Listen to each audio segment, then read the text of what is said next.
ஆண்டவராக இயேசு கிறிஸ்துவின் நாமத்தில் இந்த காலை ஆராதனையில் வந்திருக்கிற உங்களை கர்த்தர் ஆசீர்வதிப்பாராக. இந்த காலை தியானத்திற்காக நாம் தெரிந்து கொள்கிற வேத வசனம் மீகா தீர்க்கதரிசன புஸ்தகம் 7வது அதிகாரம் 15ஆம் வசனம். நீ எகிப்து தேசத்திலிருந்து புறப்பட்ட நாளில் நடந்தது போலவே உன்னை அதிசயங்களை காண பண்ணுவேன். நீ எகிப்து தேசத்திலிருந்து புறப்பட்ட நாளில் நடந்தது போலவே உன்னை அதிசயங்களை காண பண்ணுவேன். கர்த்தருக்குள் பிரியமானவர்களே, ஆண்டவர் நமக்கு ஒரு வாக்குத்தத்தத்தையும் ஒரு கட்டளையையும் கட்டளையிடுகிறார். ஒன்று, நீ எகிப்து தேசத்திலிருந்து புறப்பட்ட நாளில் நடந்தது போலவே உன்னை அதிசயங்களை காண பண்ணுவேன். அப்படி என்றால் எகிப்திலிருந்து புறப்படுவதற்கு தேவனுடைய பிள்ளைகள், தேவனுடைய ஜனங்கள் அவர் வார்த்தைக்கு கீழ்ப்படிந்தார்கள். வேதம் இப்படித்தான் சொல்லுகிறது, சங்கார தூதன் என்பவன் வருவான், அவன் உங்கள் வீடுகளுக்குள் பிரவேசிக்காதபடி ஆட்டுடைய இரத்தத்தை நிலைக்கல்லின் மேலேயும் சட்டத்தில் ஓரத்திலேயும் தெளிக்க வேண்டும், பூசி வைக்க வேண்டும் என்று சொல்லியிருந்த கட்டளையின்படியே அவர்கள் பஸ்காவை ஆசரித்து அந்த ஆட்டினுடைய இரத்தத்தை, ஒரு வயதான ஆட்டுக்குட்டியினுடைய இரத்தத்தை அவர்கள் நிலைக்காலின் சட்டத்தின் மேல் தெளித்திருந்தார்கள், பூசியிருந்தார்கள் ஈசோப்பினால்.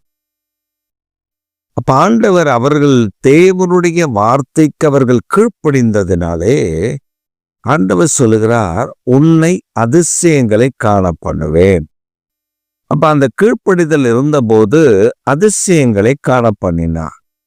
என்னென்ன அதிசயங்களை கண்டார்கள்? முதலாவது, அவர்கள் கொண்டு வந்த மா புளிக்கவில்லை.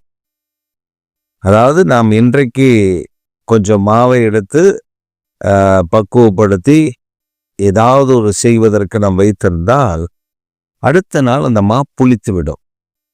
இட்லிக்கோ தோசைக்கோ அல்லது சப்பாத்திக்கோ வேற எதுக்கோ நாம மாவை ஆயத்தம் பண்ணி அதை ஒரு இரவு விட்டு அடுத்த நாள் காலையில் பார்த்தால் அது புளித்த மாவாய் மாறிவிடும். ஆனால் எகிப்திலிருந்து ஜனங்கள் புறப்பட்ட அந்த நாளில் அவர்கள் பிசைந்த மா அது புளிக்கவில்லை.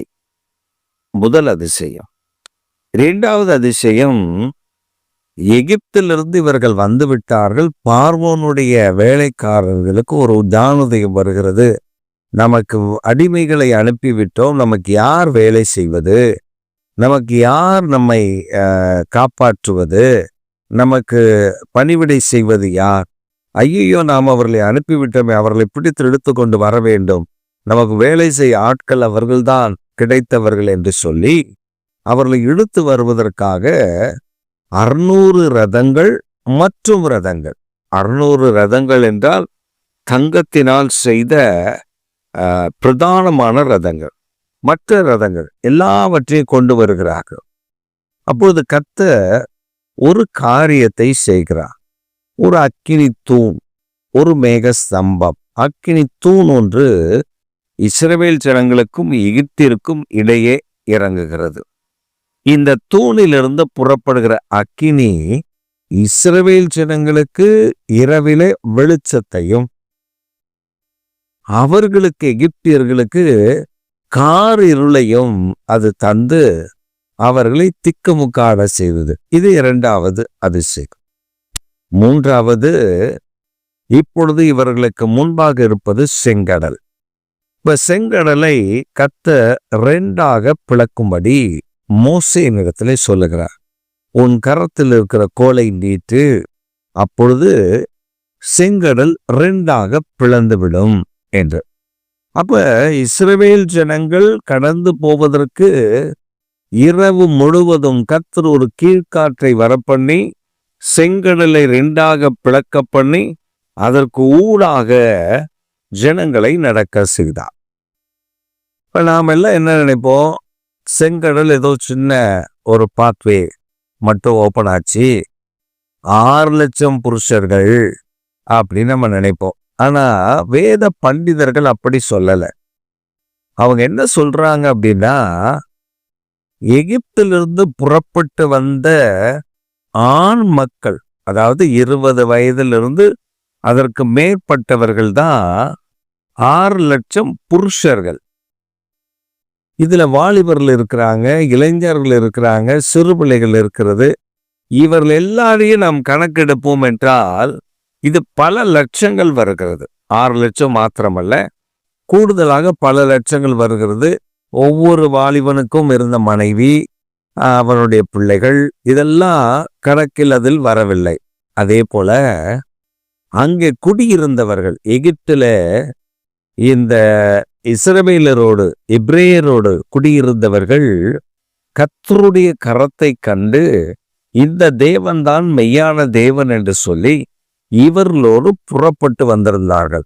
அப்ப அந்த ஜனங்கள் எல்லாம் ஒரு குறைந்தது ஒரு 40 லட்சம் என்று சொல்லுகிறார்கள், சிலர் 30 லட்சம் என்று சொல்லுகிறார்கள்.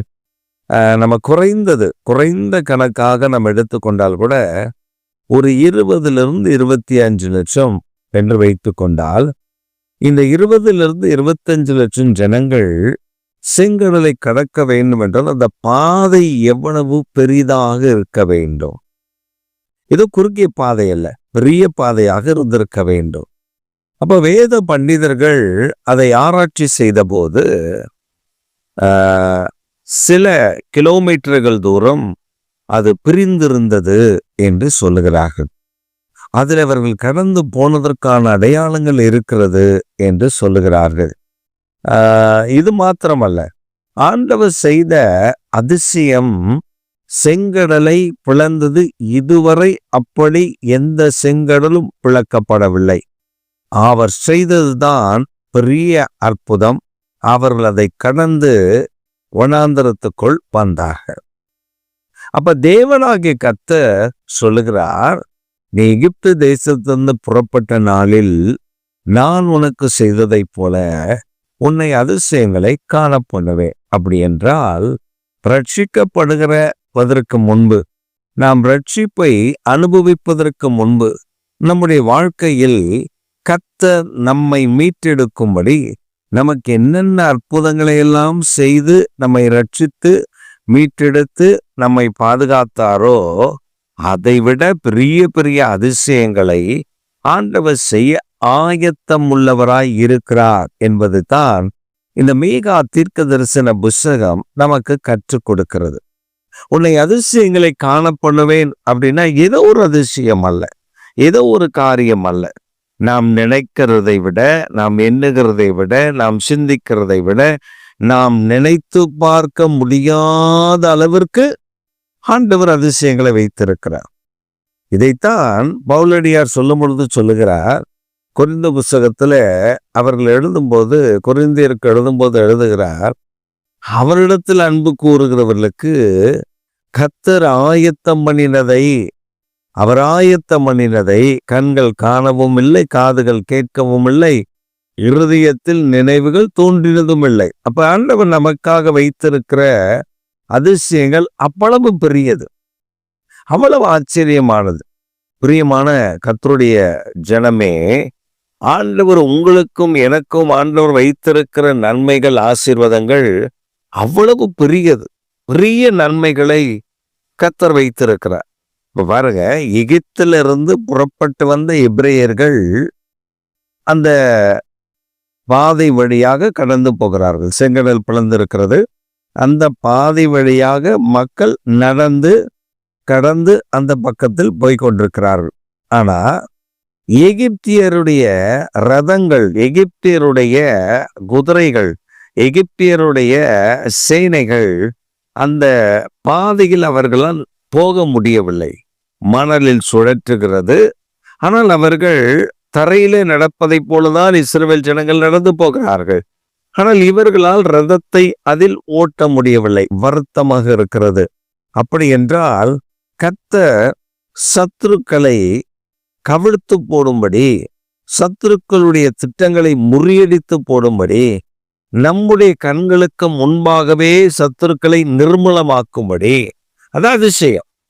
அது அதிசயம் என்ன அப்படின்னா, எகிப்திலிருந்து புறப்பட்டு வந்ததான பார்வோனுடைய சேனை இவர்களுக்கு பின்பாக இவர்களை பிடிக்க, இவர்களை மீண்டும் அடிமைப்படுத்த, இவர்களை மீண்டும் துரைத்தனம் பண்ண, அதிகாரத்தை செலுத்த இவர்களிடத்தில் வரும் பொழுது அவர்களுடைய இந்த ரதத்தினுடைய உருளைகள் சுழல மறுக்கிறது, அது சிக்குகிறது.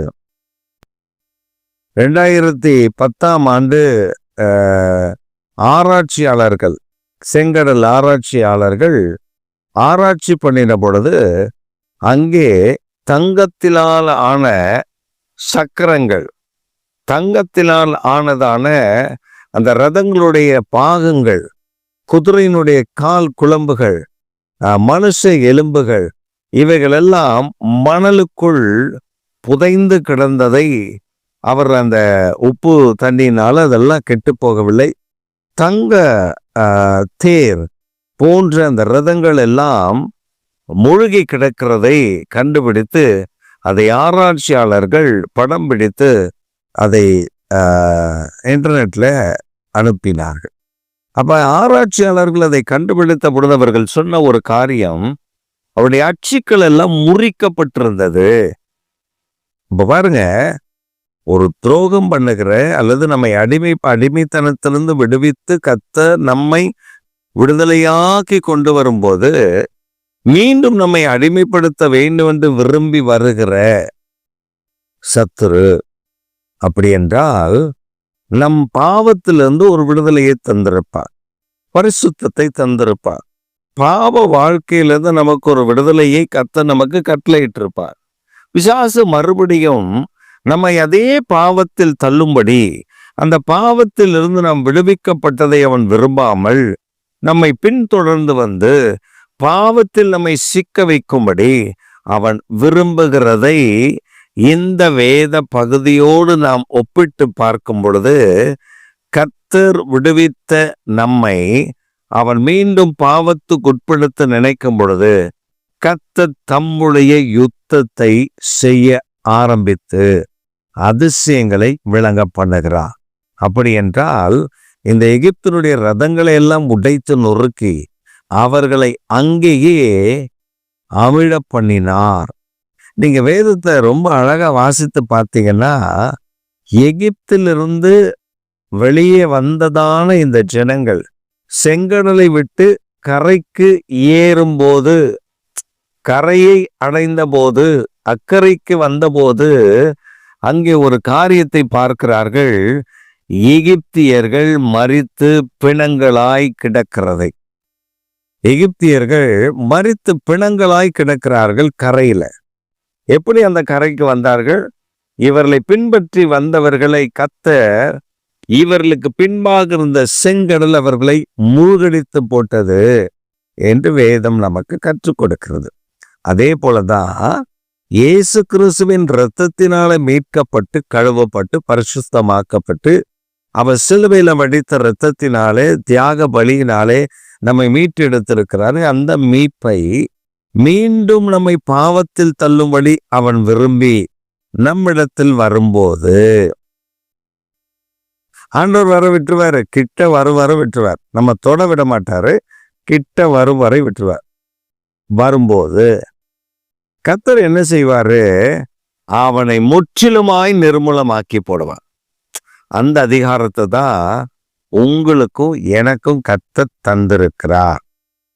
நம்ம மறந்து விடக்கூடாது. அதாவது கரத்தினாலே அற்புதங்களை அடையாளங்களை செய்கிறது மாத்திரமல்ல, பிசாசுகளை துரத்தவும் அதிகாரம் இருக்கிறது.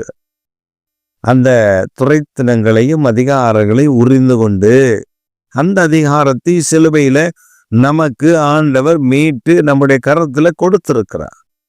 மாம்சத்தோடும் இரத்தத்தோடும் அல்ல, துரைத்தனங்களோடும் அதிகாரத்தோடும் இப்பிரபஞ்சத்தின் லோகாதிபதி அவனுடைய சேனைகளோடும் அவனுடைய தூதர்களோடும் அவனுடைய வல்லமைகளோடும் நமக்கு போராட்டம் உண்டு. அவனை மேற்கொள்வதற்காகத்தான் நமக்கு சர்வாயுத வர்க்கத்தை ஆண்டவர் கொடுத்திருக்கிறார். இந்த சர்வாயுத வர்க்கத்தை தரித்து கொள்ளும் பொழுது பிசாசை நாம் சுலபமாக மேற்கொண்டு ஜெயம் எடுத்துவிட முடியும். ஒரு பெரிய வெற்றியை நாம் காண முடியும். இதைத்தான் வேதம் நமக்கு கற்றுக் கொடுக்கிறது. உன்னை எகிப்திலிருந்து கொண்டு வந்தனே, அந்த அதிசயத்தை போல நான் உன்னை அதிசயங்களை காண பண்ணுவேன். இதுதான் கர்த்தர் செய்ய போறது. நம்மை ஜெயிக்க பண்ணுகிற ஆண்டவர். நம்ம தோற்று விழுந்தோம், தோல்வி அடைந்தோம், ஜெயிக்கவே முடியாம கிடந்தோம். பாவத்துல ஐயோ என் பாவத்திலிருந்து நான் வெளியே வர வேண்டும் என்று நினைப்போம். மறுபடியும் அதே பாவத்துல விழுந்து கிடப்போம். பல ஆண்டுகளுக்கு முன்பு ஒரு வாலிபன், அந்த வாலிபன் அரசாங்கத்தில் ஆசிரியராக பணிக்கு அமர்த்தப்பட்டிருந்தான். அந்த வாலிபனுக்கு ஒரு பாவ பழக்கம் என்னவென்றால், அவனுடைய இச்சையை அவனால் அடக்க முடியாது. அவனுடைய இச்சை பயங்கர மோசமான பாவத்தை நடப்பிக்கிறதா இருந்தது. அவன் ஒரு சமயம் என்னை சந்திக்கக்கூடிய ஒரு வாய்ப்பை கர்த்தர் அவனுக்கு தந்திருந்தார். அவன் ஒரு நாள் என்னிடத்தில் தனித்து வந்து, எனக்கு இந்த மாதிரியான பழக்கம் இருக்கிறது, நான் இதிலிருந்து விடுதலை பெற வேண்டும். அப்ப நான் ஆண்டவர்கிட்ட, நான் அந்த சகோதரர்கிட்ட சொன்னேன், நீங்க வெயிட் பண்ணுங்க, ஆண்டவர்கிட்ட நான் கேட்டு சொல்றேன். இப்ப ஆண்டவர்கிட்ட கேட்டேன், ஆண்டவரே, இந்த மனிதன் தன் பாவத்திலிருந்து ஒரு விடுதலை பெற வேண்டும் என்று விரும்புகிறார். ஆனால் அவருக்கு அந்த பாவத்திலிருந்து ஒரு விடுதலை பெற முடியவில்லை. அவர் மீண்டும் மீண்டும் விழுந்த அனுபவம் தான் இருக்கிறது என்று சொல்லுகிறார். நான் அந்த மனிதனுக்கு என்ன உத்தரவு சொல்ல வேண்டும்? அப்ப ஆண்டவர் ரொம்ப அழகாக சொன்னார், என்னுடைய சிலுவையின் அன்பை தன் கண்களுக்கு முன்பாக, தன் இருதயத்தில், தன் சிந்தனையில், தனக்கு முன்பாக அவனுக்காக நான் அடிக்கப்பட்டு மரித்த தியாக பலியை அவன் மறந்து விடாமல் நினைவில் வைக்க சொல்.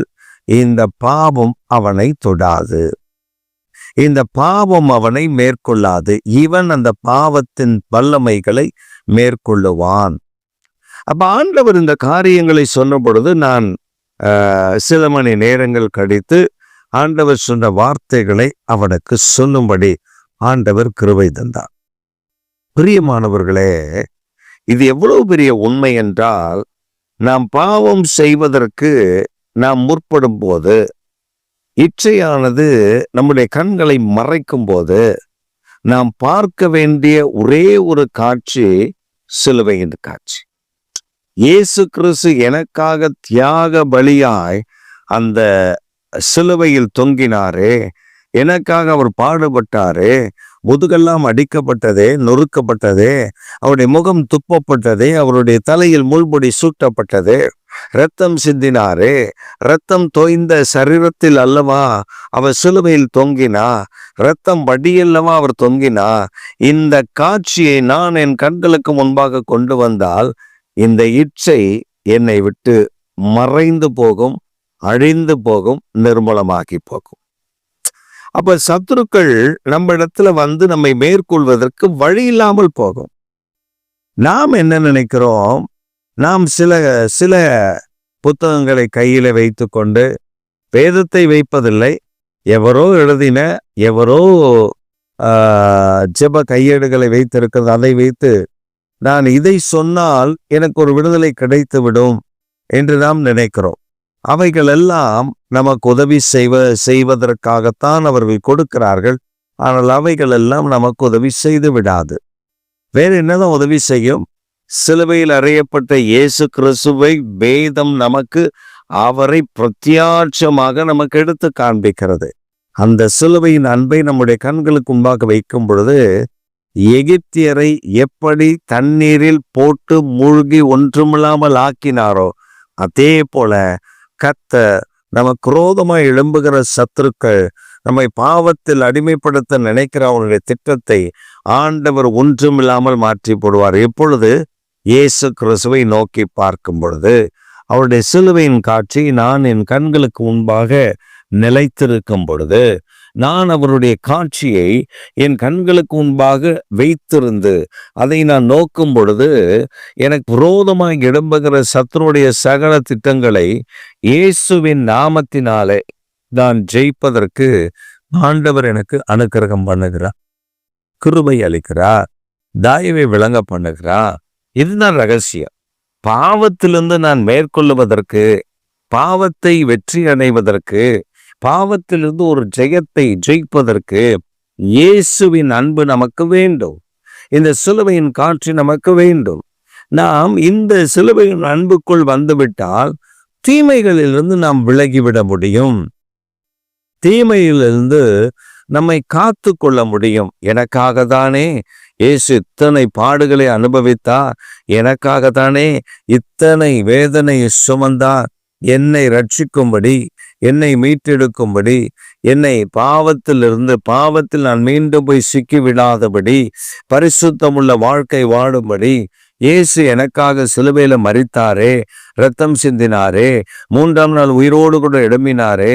இயேசுவே, உம்முடைய அன்புக்கு ஈடாக நான் என்ன செய்ய போகிறேன் என்று சொல்லி அவர் அன்பை நாம் முன்னிறுத்துகிற அந்த நிலையை நாம் எப்பொழுது கொண்டு வருகிறோமோ அப்பொழுது சிலுவையில் அறையப்பட்ட இயேசுவை என் கண்களுக்கு முன்பாக நான் நிறுத்தும் பொழுது நிச்சயம் ஒரு பெரிய வெற்றியை நான் காண முடியும், நான் காண வேண்டும், நான் கண்டு ஜெயிக்க முடியும் என்பதைத்தான் இந்த வேத பகுதிகள் நமக்கு கற்றுக் கொடுக்கிறது. அப்படியானால் நான் உங்க வாழ்க்கையில கூட நீங்க சில பாவத்திலிருந்து விடுதலை பெற முடியாமல் இருக்கலாம். நீங்க சில பலவீனம் என்று நீங்க சொல்லலாம், ஆனா அது பாவமா இருக்கும்.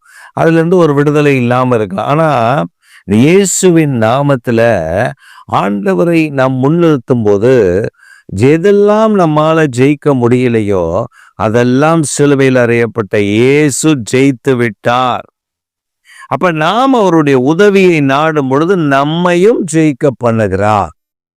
அதனாலதான் வேதம் மிக தெளிவாக சொல்லுகிறது, துரைத்தனங்களையும் அதிகாரங்களையும் முறிந்து கொண்டு வெளியரங்கமான கோலமாக்கி அவைகளின் மேல் சிலுவையில வெற்றி சிறந்தார்.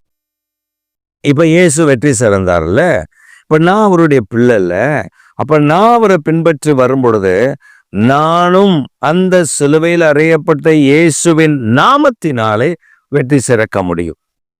இப்ப புரியுதா? சிலர் சொல்லுவாங்க, அவர் தான் வெற்றி சிறந்துட்டாரே, நான் ஏன் வெற்றி சிறக்கணும்?